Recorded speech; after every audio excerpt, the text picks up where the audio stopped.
होता है total linear momentum isolated system का हमेशा कांस्टेंट रहता है। आइसोलेटेड सिस्टम क्या होता है? आइसोलेटेड सिस्टम को डिफाइन अगर हम करें, आइसोलेटेड सिस्टम ऐसा सिस्टम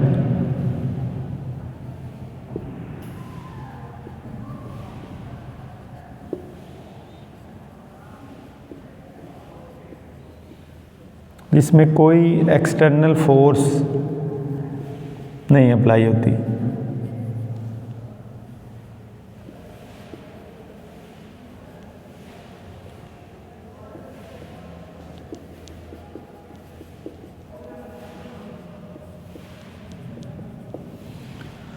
सिस्टम जिसमें कोई एक्सटर्नल एजेंसी वर्क नहीं करती, फोर्स नहीं लगाती, उसको हम आइसोलेटेड सिस्टम कह सकते हैं। इसकी मिसाल क्या है? इसकी मिसाल है जो गैस का सिलेंडर होता है ना, उसमें जो मॉलिक्यूल्स होते हैं उस पर आपको पता है कोई फोर्स नहीं लग रही होती, मॉलिक्यूल्स रैंडम मूव कर रहे होते हैं, बाहर से कोई फोर्स अप्लाई नहीं हो रही, तो वो एक आइसोलेटेड सिस्टम है। इसकी एग्जांपल भी मैं इधर लिख देता हूँ। एग्जांपल है molecules of gas in a cylinder.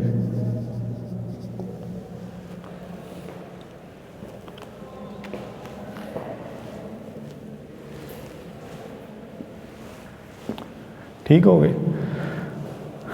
हमारे पास अब हम law of conservation of momentum जो है इसको डिराइव करेंगे, मैथमेटिकली प्रूव करेंगे जो चीज़ हमने लिखी है, और इसके लिए हम न्यूटन सेकंड लॉ की हेल्प लेंगे। हम फ़र्ज़ करेंगे हमारे पास दो बॉडीज़ हैं, एक का मैस m1 है, ये v1 वेलोसिटी के साथ मूव कर रही है, दूसरे का मैस m2 है, ये v2 वेलोसिटी के साथ मूव कर रही है। ये दोनों जो हैं ये टकराती हैं,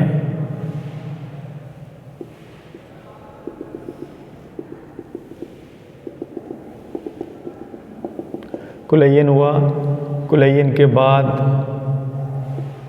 m1 जो है इसकी वेलोसिटी में चेंज आ गया, इसकी वेलोसिटी बन गई v1 प्राइम, और जो m2 है इसकी वेलोसिटी में भी चेंज आ गया, इसकी वेलोसिटी बन गई v2 प्राइम। प्राइम साथ लगाया, इसका मतलब है वेलोसिटी में चेंज आ गई। अगर ये पहले 5 थी तो ये 4, 3, 2 जो भी एक हो गई है, और ये अगर पहले 2 थी तो ये 3, 4, 5 मीटर पर सेकंड कोई ना कोई और वैल्यू होगी, पहले वाली वैल्यू नहीं रही। देखिए ये स्लो थी, ये तेज़ थी, इसने आगे उसको टक्कर मारी है, और वो तेज़ हो गई है, ये स्लो हो गई, स्पीड तो चेंज होगी ना फिर। ठीक, तो यही हुआ सिंपल। अब हम इस सिचुएशन पे न्यूटन सेकंड लॉ अप्लाई करेंगे। न्यूटन सेकंड लॉ को इन टर्म्स ऑफ मोमेंटम हम लिखते हैं, वो क्या होता है? Newton second law in terms of momentum, हमने पिछले लेक्चर में डिराइव किया था। F इज इक्वल टू होता है हमारे पास डेल्टा P बाई टी। ठीक है, और या इसको मैं लिख सकता हूँ F cross T is equal to delta P, और डेल्टा P क्या होता है? Final momentum minus initial momentum. ये अच्छा, अब हम लिखते हैं कुलयन से पहले, कुलयन से पहले दोनों बॉडीज़ पर अप्लाई करते हैं न्यूटन सेकंड लॉ। उनका लिखते हैं कि, या कुलयन से पहले नहीं, बॉडी 1 पे अप्लाई करते हैं, फिर बॉडी 2 पे। For mess m1, for mess m1, इसको इक्वेशन नंबर 1 कहें। Equation 1 can be written as, mass m1 के लिए हम इक्वेशन नंबर 1 को इस तरह से लिख सकते हैं, ये अप्लाइड फोर्स है। अप्लाइड फोर्स का मतलब क्या है? ये वो फोर्स है जो m2 m1 पे लगा रहा है, और जो m2 m1 पे फोर्स लगा रहा है, इसको फ़र्ज़ करते हैं कि जो m2 m1 पे लगा रहा है वो फोर्स है F डैश, और जो m1 m2 पे फोर्स लगा रहा है वो फोर्स क्या है? F। कुलयन हुआ ना एक दूसरे पे, इन्होंने फोर्सेस लगाई, तो उसमें एक्शन और रिएक्शन होगा। मैंने बताया था एक्शन और रिएक्शन दो बॉडीज़ के दरमियान होता है। तो ये दोनों बॉडीज़ हैं, ये उस पर फोर्स लगा रही है, वो उस पर, इसने जो उस पर फोर्स लगाई है वो एफ है, जो इसने इस पर लगाई है वो एफ डैश है। अब हमने ये वाली जो फोर्स होती है ना, ये वो फोर्स होती है जो अप्लाई होती है इस साइड पे, चेंज इन मोमेंटम है। m1 का मोमेंटम चेंज हुआ है जब m2 ने इस पे फोर्स लगाई है, और m2 का मोमेंटम चेंज हुआ है जब m1 ने उस पे फोर्स लगाई। तो जो हमारे पास m1 है, m1 पे जो फोर्स लगी है वो f डैश है, इसलिए अब हम इसको लिखेंगे f dash cross t is equal to final momentum of m1। Final momentum क्या होगा, m v1 dash minus initial momentum of m1 क्या होगा, m1 v1। समझ आ गई इस पॉइंट? ठीक है। इस इक्वेशन 1 को हमने लिखा है फॉर मैस m1, इसको ऐसे रहने दें, फॉर मैस m2 लिखें हम, for mass m2 equation number 1 becomes, equation number 1 becomes f cross t। इसने जो फोर्स लगाया ना उस पर वो f है, इसलिए f डैश नहीं लिखा, is equal to final momentum of m2 क्या है, m2 v2 dash minus final momentum of, initial momentum of m2 वो क्या है, m2 v2। कुलैयन से बाद का मोमेंटम m2 v2 डैश, कुलैयन से पहले का मोमेंटम m2 v2। ठीक है, क्योंकि वेलोसिटी चेंज हुई है, मैस तो चेंज नहीं हुआ, इसलिए उस पर प्राइम आ गए और कुछ नहीं हुआ। अच्छा, इसको हम इक्वेशन नंबर कह लें 2 और इसको हम इक्वेशन नंबर 3 कह लेते हैं। इन दोनों को ऐड करें,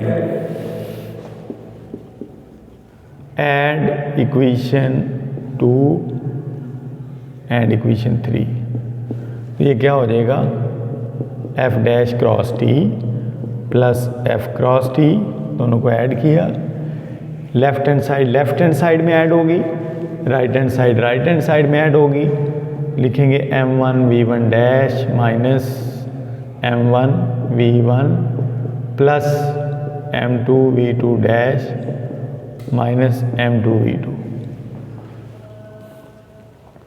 ठीक हो गए, ये वेक्टर निशान ऊपर नहीं बोलने आपने, सिंबल। इसको t को कॉमन निकाल लें बाहर, अंदर क्या बचेगा, f dash plus f t बाहर कॉमन आ जाएगा। ठीक है, और ये साइड एज इट इज अभी आ जाएगी, m1 v1 dash minus m1 v1 plus m2 v2 dash minus m2 v2। ठीक है। अच्छा, इसमें न्यूटन्स थर्ड लॉ अप्लाई करें, ये एक्शन और वो रिएक्शन है। अगर ये एक्शन है तो वो रिएक्शन है, क्योंकि दो बॉडीज़ पे फोर्स लग रही है एक दूसरे पे। ठीक है, तो न्यूटन्स थर्ड लॉ में बताता है, न्यूटन्स थर्ड लॉ बताता है कि ये दोनों फोर्सेस इक्वल हैं मगर अपोजिट डायरेक्शन में। तो इसका मतलब होगा F डैश इक्वल होगा F के मगर अपोजिट डायरेक्शन में, नज़र भी आ रहा है अपोजिट डायरेक्शन। इसका मतलब है मैं F डैश की जगह पे माइनस F लिख सकता हूँ, F डैश की जगह पे माइनस F लिख दूँ तो इक्वेशन क्या बन जाएगी, ये वाली जो है ये बन जाएगी minus F plus F cross t is equal to m1 v1 prime m1 v1 m2 v2 prime m2 v2, ये हो जाएगा सारा 0। This is equal to m1 v1 prime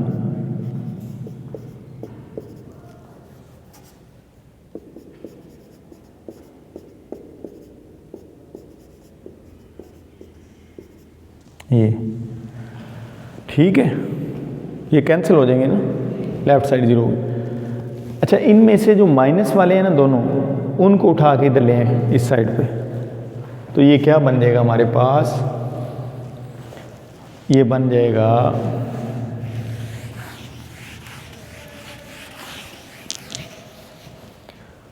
ये आ जाएगा m1v1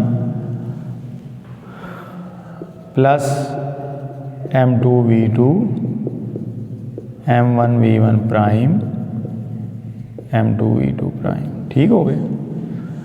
अच्छा गौर करें, m1v1 इनिशियल मोमेंटम है बॉल 1 का, m2v2 इनिशियल मोमेंटम है बॉल 2 का कोलिजन से पहले, बिफोर कोलिजन। अच्छा इधर देखें, m1v1 डैश कोलिजन के बाद का मोमेंटम फर्स्ट बॉल का, m2v2 डैश कोलिजन के बाद मोमेंटम सेकंड बॉल का। इसका मतलब है इस साइड पे टोटल जो मोमेंटम आ रहा है वो आफ्टर कोलिजन आ रहा है, आफ्टर कोलिजन टोटल मोमेंटम ये बन रहा है। जमा हो रहे हैं ना दोनों बॉल्स के जमा हो रहे हैं, लहदा एक का नहीं है। ये दोनों का मोमेंटम है कंबाइन कोलिजन से पहले, ये दोनों का मोमेंटम है कंबाइन कोलिजन के बाद। और हैरान कुन बात यह है कि ये दोनों बराबर हैं। कोलिजन से पहले सिस्टम का मोमेंटम, इसे अगर सिस्टम कंसीडर करें, दो बॉडीज़ हैं, दो बॉडी का एक सिस्टम है, तो कोलिजन से पहले total momentum of the system बराबर आ रहा है कोलिजन के बाद total momentum of the system. इसका मतलब है कि टोटल मोमेंटम कांस्टेंट है। यही हमने कहा था टोटल लीनियर का मतलब है बॉडी स्ट्रेट लाइन में जा रही है, सर्कुलर मोशन नहीं है, मोशन सिर्फ सीधी है, कोई और किसी किस्म की मोशन नहीं है। बॉल जो है वो इस तरह रैंडमली मूव नहीं कर रहे, बॉल इस तरह भी मूव नहीं कर रहे, ना इस तरह कर रहे हैं, बॉल सिर्फ स्ट्रेट लाइन में जा रही है, इसलिए लीनियर मोमेंटम की बात हो रही है। Total linear momentum of an isolated है। आइसोलेटेड का मतलब है सिस्टम पे कोई और फोर्स भी नहीं लग रही बाहर से, ना ग्रेविटेशनल फोर्स है, ना कोई फ्रिक्शन फोर्स है, दोनों के दरमियान कोई और चीज़ नहीं, इट रिमेन्स कांस्टेंट। तो इनका जो टोटल मोमेंटम है, अगर सिस्टम का कोलिजन से पहले का मोमेंटम सिस्टम के कोलिजन के बाद वाले मोमेंटम के बराबर आ गया है, तो इसका मतलब है टोटल मोमेंटम क्या है, कांस्टेंट है। ठीक है, this is called law of conservation of momentum, कि टोटल मोमेंटम हमेशा आइसोलेटेड सिस्टम का कांस्टेंट रहेगा।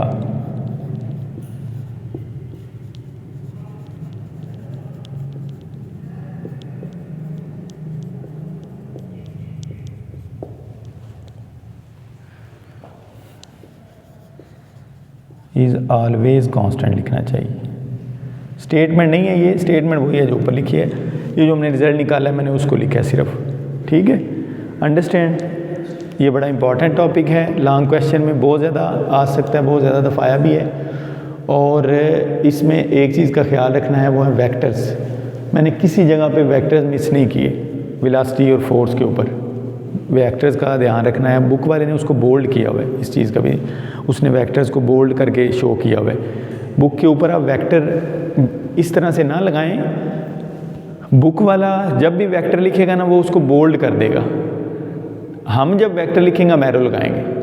ठीक है, तो उसने अगर वेक्टर नहीं लगाए हुए तो इसलिए नहीं लगाए हुए क्योंकि उसने उन लेटर्स को बोल्ड किया हुआ है। फोर्स भी बोल्ड है और वेलोसिटी भी बोल्ड है, मैस बोल्ड नहीं है, मैस गाढ़ा उसने नहीं किया हुआ, वो लाइट ही है। ठीक है, तो बुक सारी में जहाँ पे भी डार्क या सॉरी बोल्ड वर्ड आएगा, कोई लेटर आएगा, तो इसका मतलब ये होगा कि वो वेक्टर है।